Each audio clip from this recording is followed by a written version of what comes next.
what makes, I guess, one person resilient towards anything is, and this is how I help myself become resilient in any situation. I understand my goal, whether it's for the day, whether it's for a task, whether it's for, just my long-term vision of how I would like things to be. But it's the only way for you to ever be resilient in anything. You have to have a goal with a task that you're attaching it to. Look, hell of an intro. I tell you what you info, but I never really been the type of dude to give no info. But if you see your ends low and you trying to get a benzo, I'll give your ass some game that'll change the way that you think, bro. Super skilled with the pencil, super ill in my mental. I reminisce on life, I'm nice, here's my memento. Get it through your tempo, I get on any tempo and give it all I got. I'm hot, I got like 10 flows, trying to live on the 10th floor, across from residentials that I own. My mind stay grown, I used to think clothes, I really used to think hoes and what I do to get those. And then I switched it up, I'm only thinking potential. Yeah, like what you do, homie?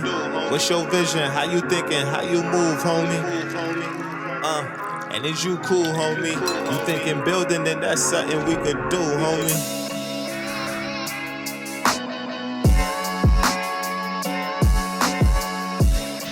Welcome everyone to the Walking Grow. It's Roney and Francis on the mic, and we have another person for you. It's Courtney as well. If you don't remember who she is, that means you probably didn't listen to episode 57. So go ahead and go back and go listen to that. But this is the one place where you get to empower your mind and transform your reality. And the best part is you get to do it with us today.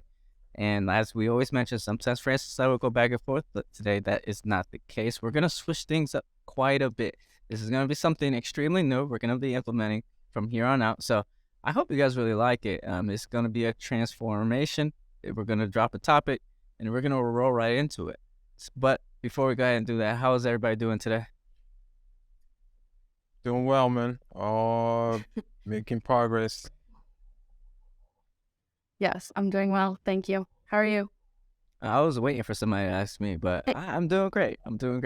Of course, I am on the offensive side of things as I always am. And I think I will be there until I need to play defense. Can we go back a little bit and tell our audience what do you mean by offense and defense for those who did not listen to that episode?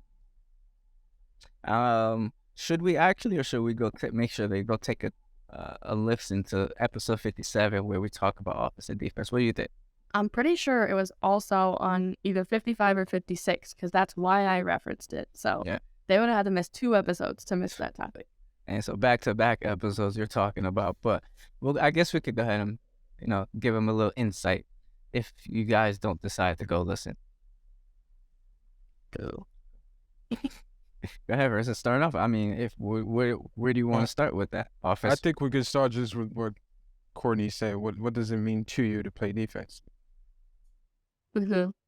Yeah, well, I mean, what I had mentioned previously was playing defenses.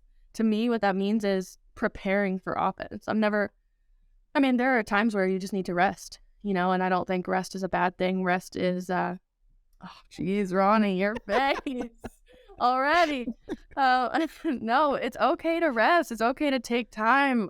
Resting doesn't mean laziness. Resting just means like making sure your body's prepared for whatever's next, or your mind, or whatever it is. And getting ready for the next step. So I just think, what I had mentioned was my defense. When I'm in defense, it means I'm preparing for offense. I'm trying to get myself to the version I need to be so I can play a better offense. And if I jumped right into offense right now, it would be too much. I'm not there. I'm not ready.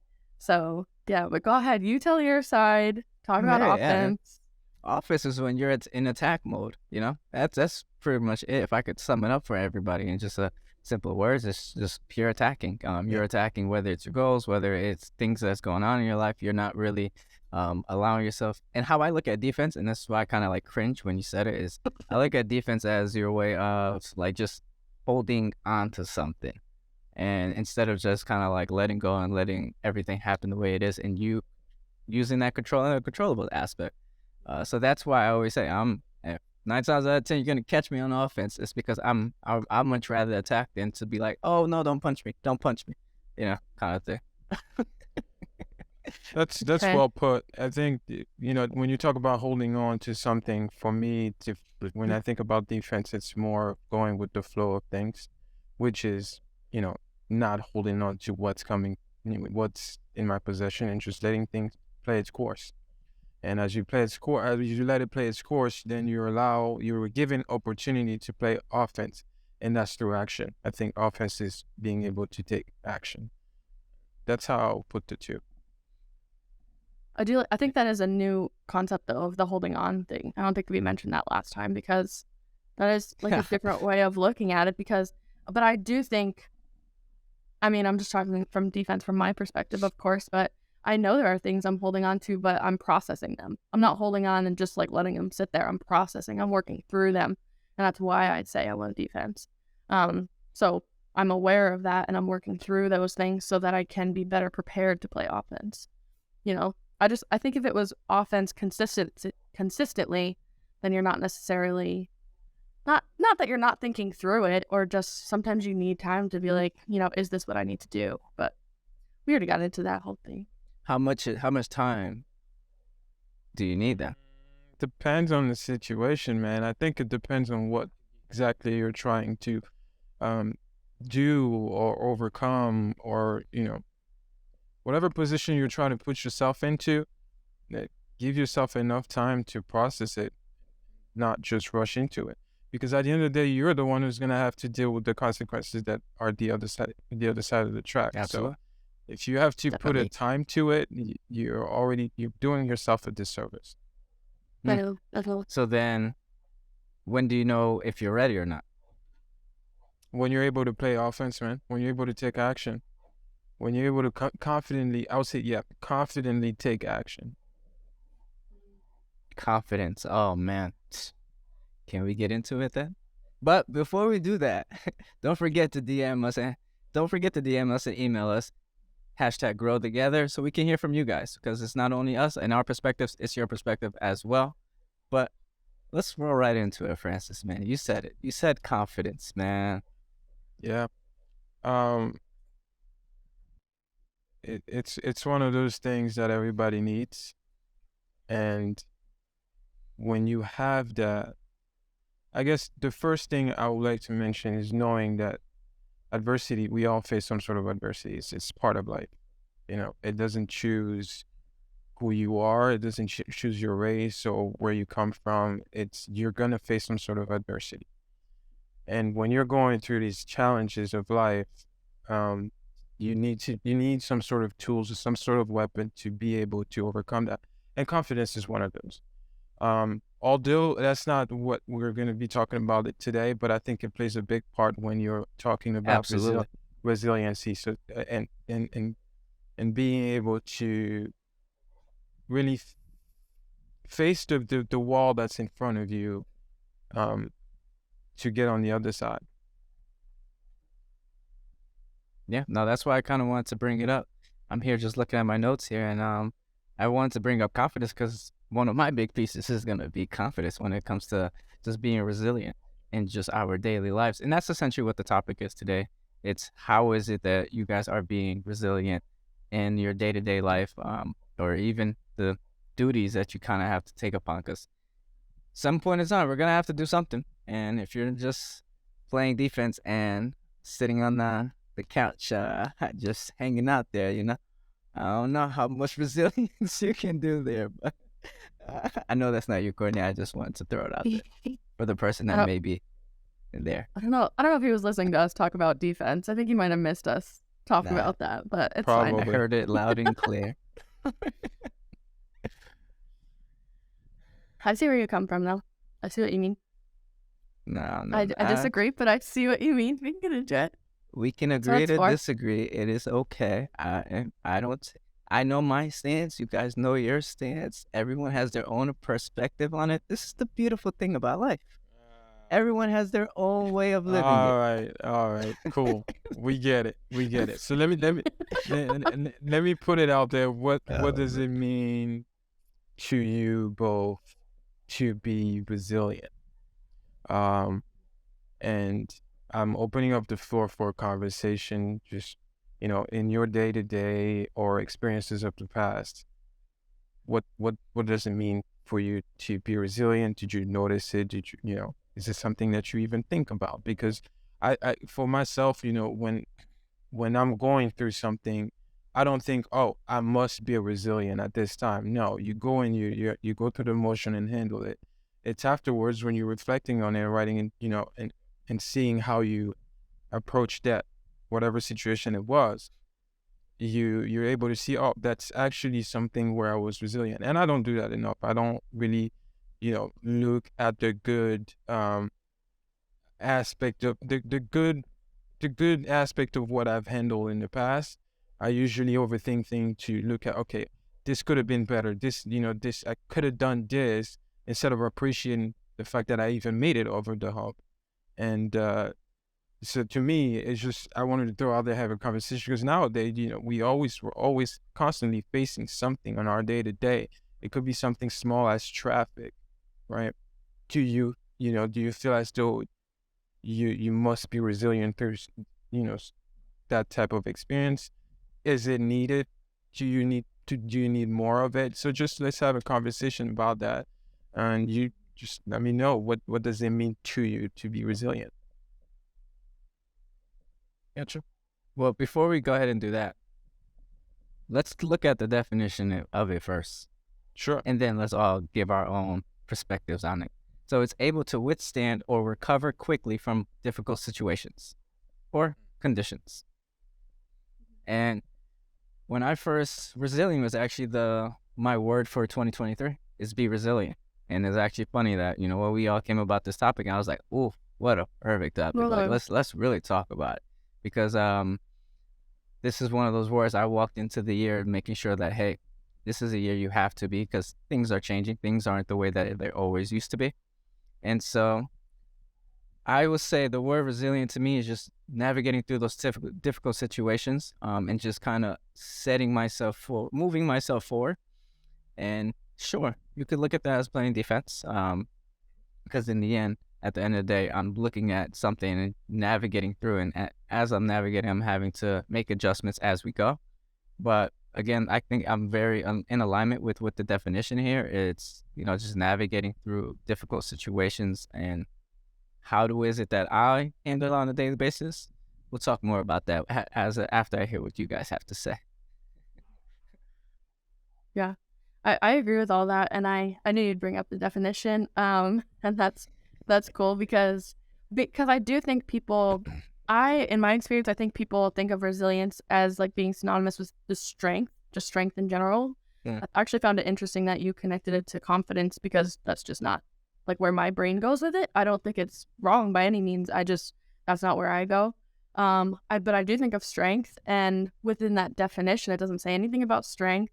It's a lot more about like we said, adaptability and flexibility, which is super important. And I agree, Francis. Like, I don't think about it a lot in terms of my own personal experiences. I know there have been times in my life where I absolutely needed to be resilient, and I didn't think about it.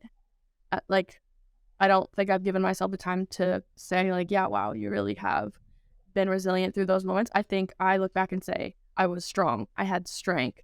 Yeah. So when in reality it is different, and I guess it would be, according to the definition, more of that resilience. When it comes up in my life, and I know, of course, we talked about this a little bit last time, but I constantly use this word when I think of my teens and my clients. So my clients are so resilient, and I think teens in general today are just super resilient because of the things that they face. So that's more in terms of daily life. I would say when I think of the word resilient, I don't think it's a daily thing. Just, and like when I think of how does resilience come up in daily life, to me, it's like it doesn't. It's more of something that you experience over time, or like you work through over time to overcome certain experiences. But in terms of daily, I see daily how people are resilient and how humans just are resilient and able to adapt. So that's how it comes up for me. I like that. And when you think about the time that it takes to actually be able to look at it, okay, I've overcome this thing. I will remove out of that definition the word quickly, because it's not, to me, I don't feel as though you can identify it in a short period of time. And when it comes to associating that word with strong, I don't particularly agree, because I feel like you can still be strong, and you can be strong and sit in the mud, right? And and still going through the motion without changing your situation, your circumstances in life. Or if it's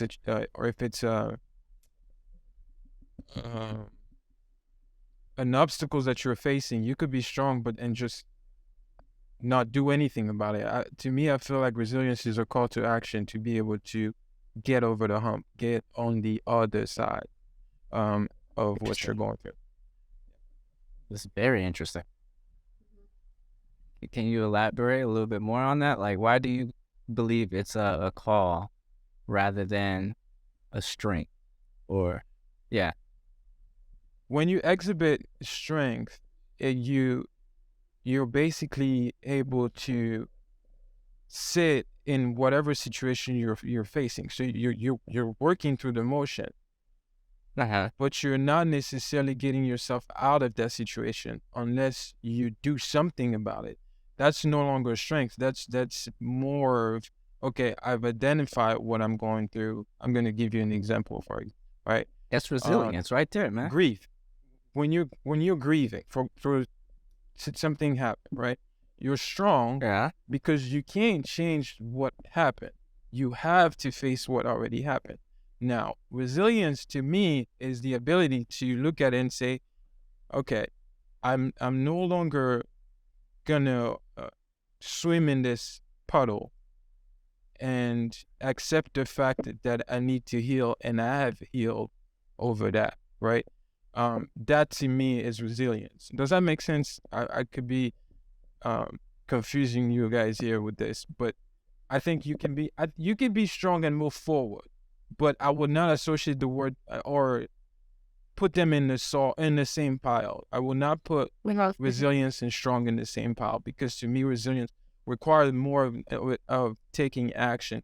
When you can be strong and just, hey, I'm going through something. I'm strong because I'm going through it, but that's not gonna get you out of that situation unless you do something about it. So you're saying as soon as you do something, you become resilient. But the moment you don't do anything, you sit down and you're just strong. You're strong. No, you could do something about it. You could do something about it. Is the outcome favorable to what you're looking for? We're not talking about the outcome though, because we know no one ever knows what the outcome is. Right. But at least you are taking steps. That's all I need to know, that you're taking steps to get yourself out of that funk or whatever it is. I do see what you're saying. I see where you're coming from. I feel like it's almost the opposite for me. Is Gotcha. like, because the way you're explaining it, it's almost like you experienced something, so you're strong. And it's like, no, like something, the way that you handle yourself, being resilient is what gives you strength. Does that make sense? So to me, it's almost the opposite. Like, and the way I'm kind of picturing this in my brain, I'm like a very visual person, is like resilience on a continuum or like a timeline, kind of, where to me, the way you're explaining it is kind of like resilience starts when to tie it back in, almost when you start playing offense. Gotcha. Which what we just said was we're playing defense in preparation. Like, part of playing defense is understanding mentally, where am I at right now and what do I need to do? I think that's part of resilience, and I think that's part of strength. I think both of those things, like prepping for what you need to do and acknowledging where you're at, acknowledging, if it's just, I can't do anything tonight. I need to rest. I need to meditate. I need to journal. And maybe that, to some people, that may be an action. To just some people, that's not quite yet action. Fair. But I think that all fits together. So I don't think resilience starts at a certain point. I think it's the whole experience within itself. I can see that. Yeah, I'd have to agree with Courtney on that one. For once. No, that's not Here we go. What? Here we go. May 18th. Let's No. mark it on the calendar. No, I would have to. It's actually Haitian Flag Day too. Oof, look at that. But now you guys know why we recorded this. But anyways, I'd have to agree just because you can be resilient when playing offense or when being in defense. Like it's just one of those things. You're gonna have tough situations that you have to navigate too. Gotcha. And in the end, what makes I guess one person resilient towards anything is, and this is how I help myself become resilient in any situation. I understand my goal, whether it's for the day, whether it's for a task, whether it's for, just my long-term vision of how I would like things to be. But it's the only way for you to ever be resilient in anything. You have to have a goal with a task that you're attaching it to. And if you give up on it, well, let's just say you're stuck. You're stuck with the goal. If you found your way through it, yeah, you're resilient through the entire process. But if you just sat there and just hope for, God to come down and save you, or just hope for somebody to come by and bless you, at that point, you weren't really resilient because there was nothing that was being done. It was just, I guess you were strong then. I guess in that situation, yeah, you held on strong because you didn't give up on it, but you didn't really do anything to progress towards it.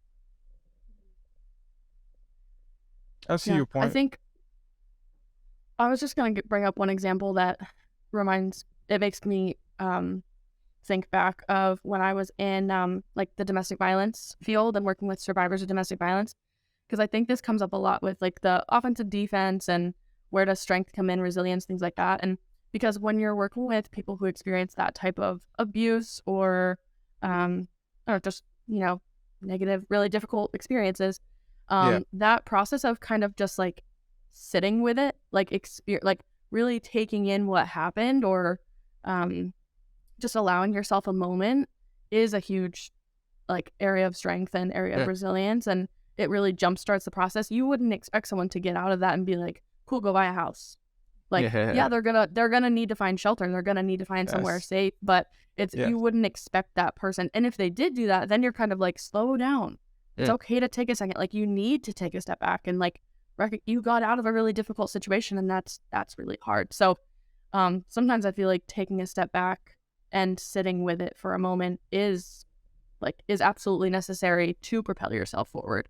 So I think that's part of it as well. So of course it just depends on the situation, but it just reminded me of things like that, because I mean those are some of the most resilient people I've come in contact with as well. See, you just somewhat validated what I said earlier by taking a step back. That's part of doing something about the situation, right? Isn't it? So you would, I agree. You must, there are situations when you have to take a step back, to reevaluate how you even want to move forward with this situation. So if you must take a step back, what does that look like on your day-to-day? Let's say today you're facing some sort of challenge, right? Because life is not rainbows and sunshine right now. There are things that you need to do to be able to either put food on the table or get better. What does it look like for you to take that step back and say, hey, I'm allowing myself to breathe a little before I do anything else? Do you have an example? I mean, I'm sure I have a lot, but I think it depends on the experience. I think I'm gonna go back to strength a little bit, because I think when it comes to, and I think the reason that I do that is because when I think of resilience, my brain puts a lot of weight on that word. Like, it's like a really, really heavy word. And like when you mentioned traffic before, that was just like, oh yeah, I wonder, like, could that be classified as resilience? Like, I got home today and I didn't freak out, just things like that. Like, does that count as resilience? So that's an interesting thing to me. But so I think of resilience as a really, really big word. Not that it has to be, that's just how my brain does it. So I think I'm more easily able to comprehend strength. But I mean, in terms of like the domestic violence, I remember an event that I went to for survivors of domestic violence, and we were kind of talking about the period of time in between, like beginning to heal, beginning to step into action, but also just like making sure you're safe.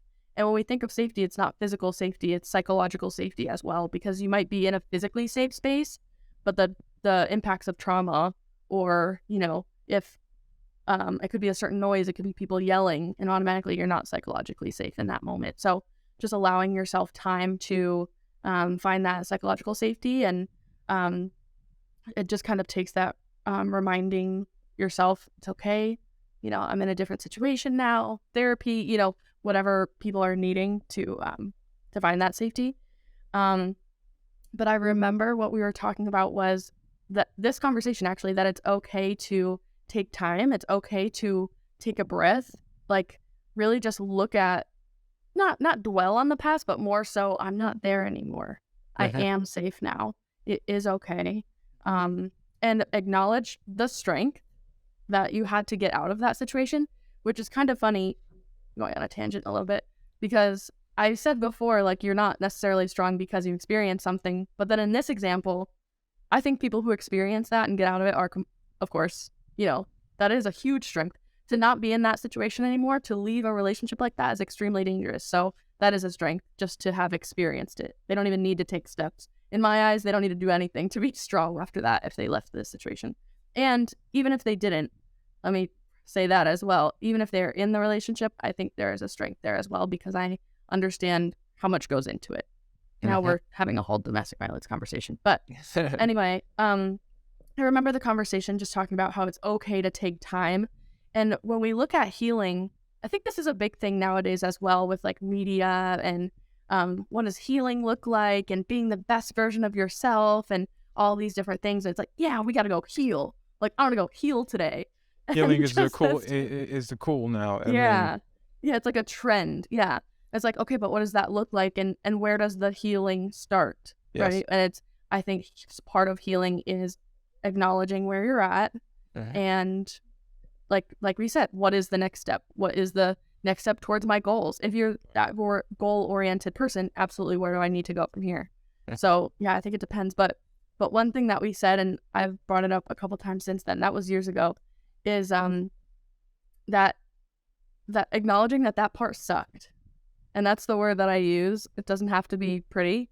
That part sucked, and what I went through sucked, and it's okay to embrace the suck. That's what we came up with, is, and that's part of healing as well. So when I keep talking about defense, and Ron, when you asked me how I was doing before, I didn't really answer that question, because right now, the experience, what I'm going through in my life, I am embracing the suck. It's not the most fun part, because I know I'm just putting in the work to get better. And this is the sucky part, you know, but I know, looking forward, I'm going to be proud. I'm going to recognize the resilience that I've had and the strength that I've had. But this is the embrace the suck period. Yeah. So, but then it kind of, I guess I think I made more questions than answers, because it's like, okay, if you're embracing the suck, did strength start yet? Did resilience start yet? But I think why I brought strength up before, I'm just going to keep talking, is people have, like, when you think, okay, I'm going to make it a question. When you think of strength, or when I just say the word strength, like, what comes into your head? Is there an image? Is there other words come up? Like, what does strength look like? It's muscle to me. Okay. I'm so glad you said that. Yeah. So, but, so in this conversation, go ahead, Francis, you didn't. No, I was just going to say courage. When I think of strength, I think of courage. So, different answers could be, I mean, they can go together, but different answers.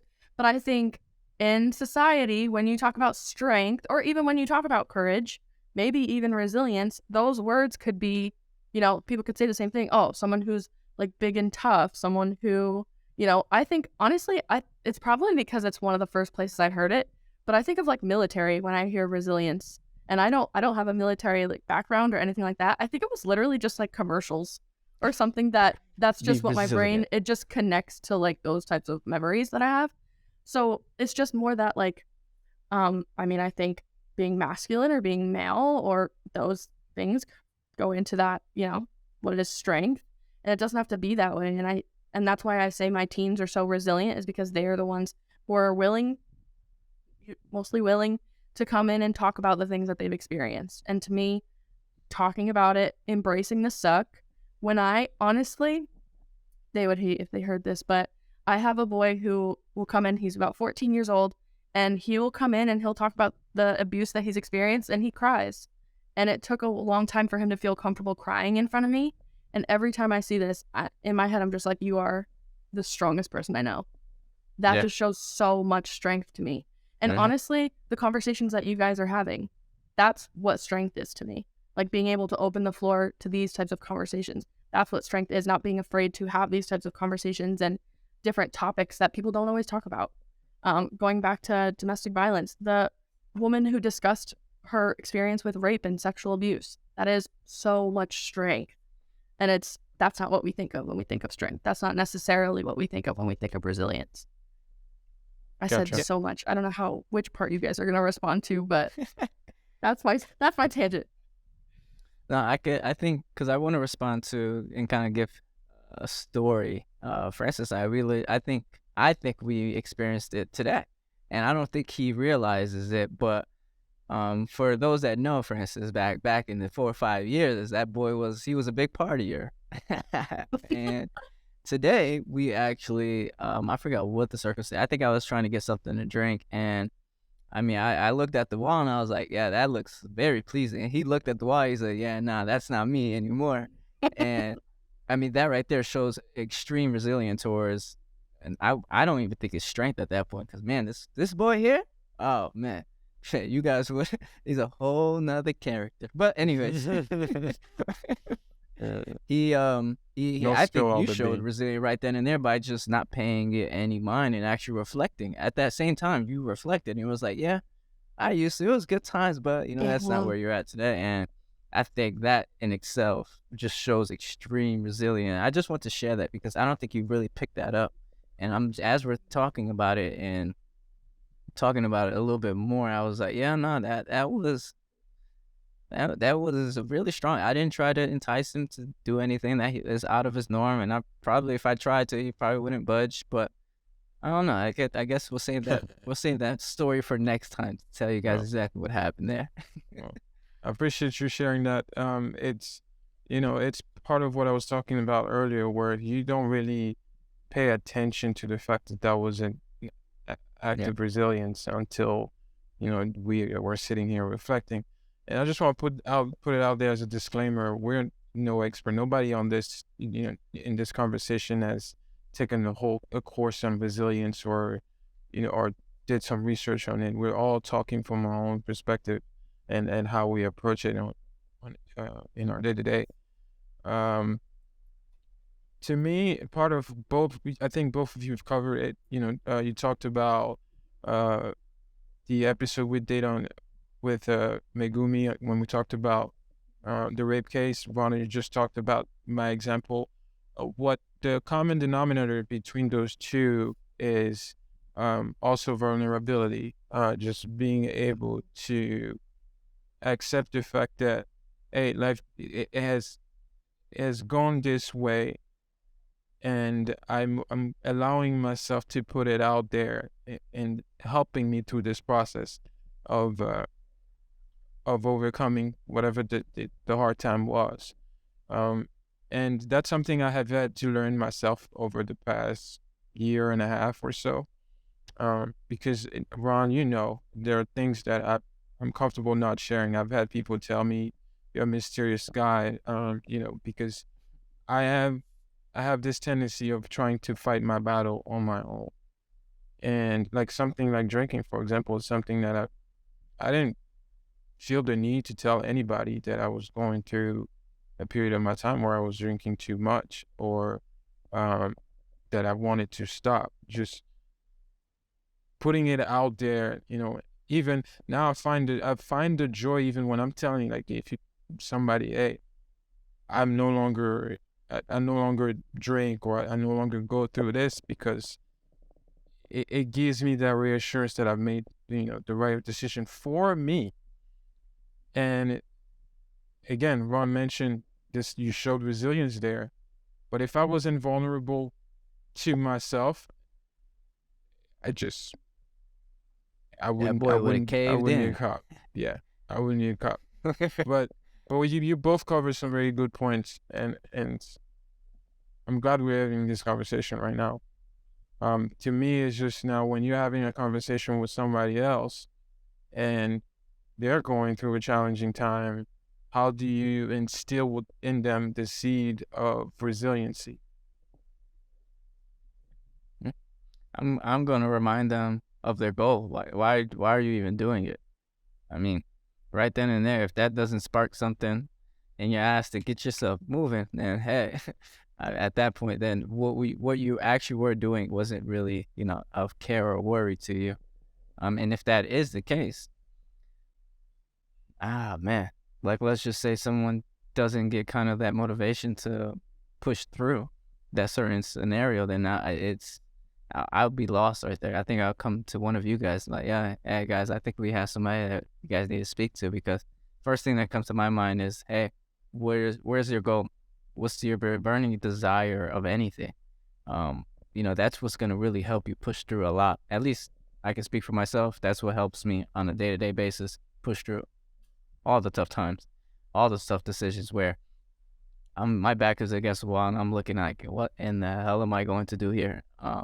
But just kind of certain scenarios that allows me to, hey, this is where we're going, and this is one of those hurdles that we have to get over. And I just kind of look at things as a speed bump sometimes. There you go over them and you go about your merry way. Yeah. I think from my perspective, and I would say this is a little bit like my job, but I think it's more, I think I do the job because I'm like this anyway, is more of like a listener and a validator, where of course I'll listen first, and I try my best to have the conversation with someone who comes to me, where it's like, okay, do you just need me to listen? Do you want me to respond? Do you just want me to validate, or do you want my advice? Because I think a lot of times we just give advice when I know people who are constantly giving advice where I'm like, you just asked how my day was and I told you, and now you're giving me advice and I didn't want advice. Yeah. So it's like, you yeah. ask me, that's why I'm telling you. So, and I know people who do that all the time so if people come to me, I will literally ask, and sometimes I even do it in therapy where, because they want my help doesn't mean that means what I think they should do. And as a therapist, you shouldn't be telling them what to do anyway. But anyway, so to me, it's a lot of validation. It's a lot of, I think anyone in that situation would feel frustrated or would be a little bit lost. And then I think when you ask that question, I think a lot of like my best girlfriends and like the women in my life who I know have experienced really difficult things. And it's funny because we're all like therapists or social workers or in that field, but we still just like, we don't go into that. It's more of like, you are a boss. What are you talking about? Like, you're gonna be fine. So that's kind of the validation that we give to each other, is like, you're gonna be good. Like, I'm not worried about you at all. And sometimes you just need a little bit of that.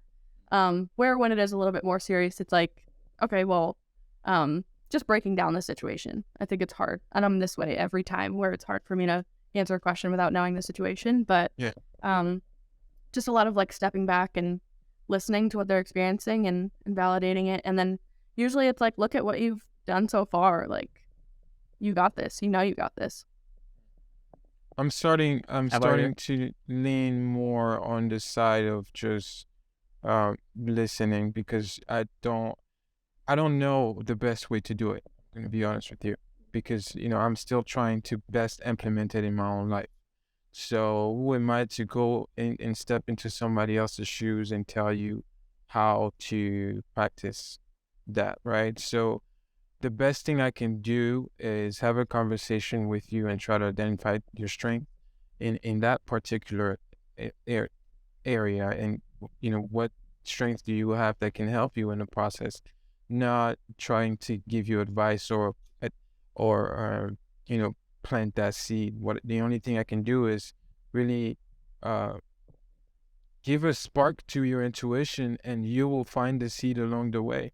Yeah. And that's through helping you identify what your strengths are. But I'm strongly leaning towards just listening and allowing the person to vent or express themselves and go from there, because I have come to realize that we all address things differently. We all have our own way of ending a situation, and what works for me is not necessarily going to work for you. Yeah. And I think we all came from a perspective of what we would want rather than kind of like addressing what that person, or, what do I know about this person? What do I know about what they've asked me in the past, or things like that. But something, Francis, that you reminded me of that I just want to mention as well is that when you mentioned like planting the seed, it reminded me of just like empowerment. And what I had learned previously was that you can't empower people, but you can teach people to empower themselves. And I think that's when I learned it at the time a couple of years ago. It's kind of like a new topic because we, bring up in therapy or as an advocate or whatever we're doing. It's like, I want to empower people. To, get through certain experiences or to show them that they are resilient or strong or whatever the case may be. When in reality, it's, like you said, planting the seed so that they can find their own empowerment within them. And I think that allowing them to find their own empowerment, like that goes back to that resilience. And it just kind of allows for so much more growth when they find it within themselves. So you just reminded me of that. Interesting. I want to hear both because you guys kind of took the same stance, which is I'm gonna shut up and listen. I wanna if you guys are listening, but you see an opportunity, or at least you can say something that could spark that person mindset to, I guess, shift or change or whatever. Are you gonna hold back, or are you actually gonna say what you have to say? I would go as far as it depends on the relationship that I have with the person, and am I comfortable crossing that line, right? What are the boundaries that we have? Because to me, it could be, hey, yes, I feel as though I have the green light to go and say it, but it might not be received the way I think it's going to be received. So I would much rather not take that cross line. But if it's somebody that I'm comfortable with, like Ron, for example, I will open up and tell you whatever if I feel as though, because I already know, you have known you for years and we've built that relationship, which, kind of give me this passport to have that conversation with you. But if it's somebody that I just met, whether it's on social media or at a coffee shop, I'm going to address it like I'm going to spend more time listening and perhaps asking questions that will spark something in their own mind, rather than trying to push a specific agenda or give them something that will go over there and not work for them. I guess asking questions, and that's what it comes down to. Yeah, I'd agree with that, because I think the people close to me, well, first of all, I don't hold anything back. You probably can tell. I'm quite chatty, if you didn't notice. So I rarely hold things back. But with people who I'm close to, like, they know that my intentions are pure and they know that my intentions are positive. So if I do, share, I've been in a situation like that and here's what I did, or something along those lines, it's not because I expect them to be like me, or anything like that. But if especially if they ask, like, no, I need your advice on this. So yeah, I'm pretty open. I'm okay with doing that. But yeah, I agree with Francis. It kind of just depends on the person and the relationship that we have. That's fair. You guys played it safe there. I guess that was a good PR work, huh? What would you say? Oh, man. Me personally? Yeah, How would you hearing the person out, but I would always, if there is an opportunity where I see that I can say something that may spark something, for sure I'm going to let it out when the time is necessary. I'm not just going to blurt it out for the person that some moments may not be right. And if I don't have an opportunity to do it, so then I'm just not going to do it. But I'm looking for more or less, as the conversation is happening, I'm looking for the opportunity to, hey, this is my suggestion. I mean, this is what I would do. I always come from that place. And if you listen to a lot of our episodes, I intentionally say, this is what I would do. This is what I've been through. This is my experience. It's because I only want to speak from me, from my place. Where what you do with the information, that is entirely up to you. If you decide to take what I've said and run with it, and then things go in chaos and you never come back, or you do come back, hey, let's talk through it again. Right? So it's another opportunity to walk somebody through it. To let's keep pushing through. Because if I push through, there's a granted, different mindsets allow for different outcomes and different perspectives. But if I can push through, we all can push through. It may take somebody a little bit more work than others, but to kind of answer the question in short, I'm looking for the opportunity, especially if, I'm hearing your story, I'm hearing where you're coming from, and you're showing me like, all right, this is where I see you're lacking right here. Yeah. I'll point it out for you, because maybe that's what that person needs. Someone to just literally say, hey, I think if you just make this twist or tweak right there, and this is how I would go about it, that may help you push through the scenarios, the circumstance, the environment, condition that you're experiencing. Well, I think you can always say, like, it never hurts to just say, do you mind if I give advice? Or, like, do you mind if I tell you what I would do? Because then they can literally be like, nah, I don't want to hear it. Yeah. Or like, yeah, sure. And then you ask.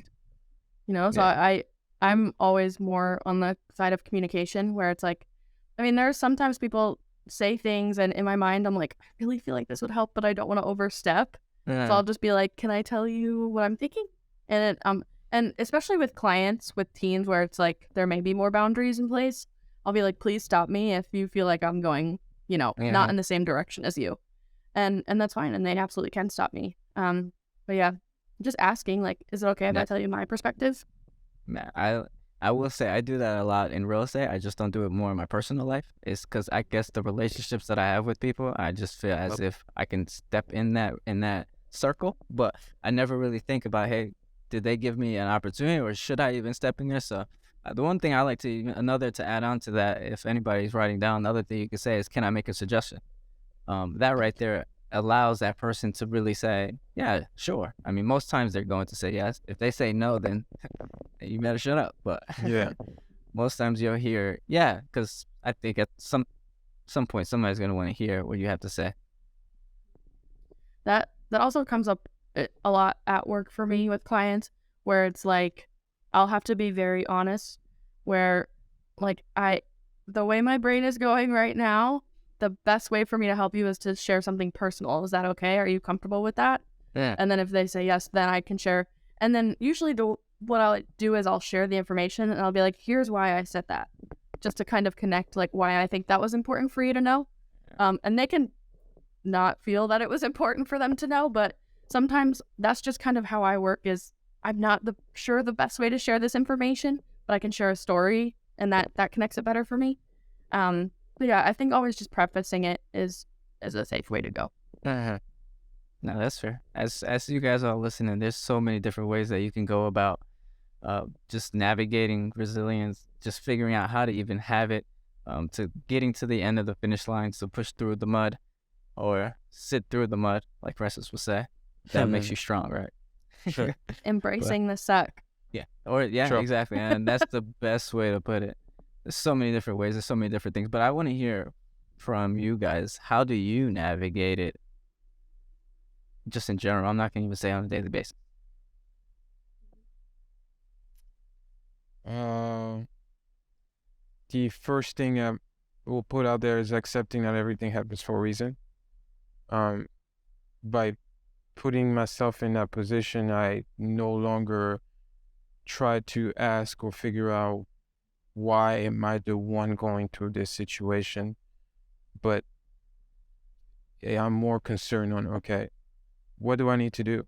And 9 times out of 10, my first step, my first course of action will not be 100% right, but it allows me to then have a base to say, okay, this didn't work out. What now? and then keep on going until, allow myself to fail, I guess. That will be the second part to that. So accepting that everything happens for a reason, not dwelling on the fact that I have to go through this, and allowing myself to fail through the process. Yeah. How about you, Courtney? A couple of things go through my mind, but I think, kind of based off what Francis said, I'm at a place right now where I'm luckily, because of doing therapy and people that I've talked to and just trying to learn about different things, I have a lot of answers about why things are happening the way that they're happening. So not only that everything happens for a reason, but I'm understanding the reasons that things are happening. So of course, things do happen that are out of our control, but a lot of the things in my life that have happened that I feel have been very difficult, I see the choices that I've made to get there. I see, where I was at in my life and kind of how it happened.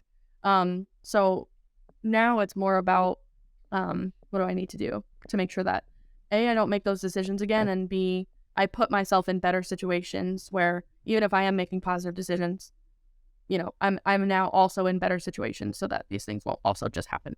I know when we're talking about resilience, there's trauma involved. There's, really difficult situations that a lot of times we can't control.